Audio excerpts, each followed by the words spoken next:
Hindi ko ho maintindihan na kung bakit ang ating mga leader or yung iba, ang pinaglalaban is yung mga kriminal at adik.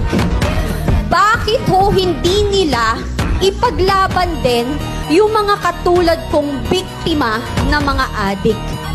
Hindi ko sinasabing ang pagpatay ay tama. Wala hong ganon.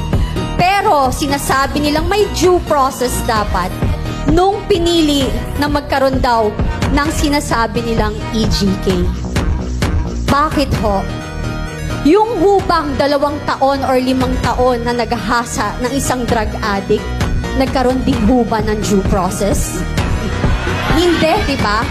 Yung ordinaryong mamamayang Pilipino, estudyante, nagagraduate sa kolehiyo, pinatay ng adik, may due process? Wala, di ba?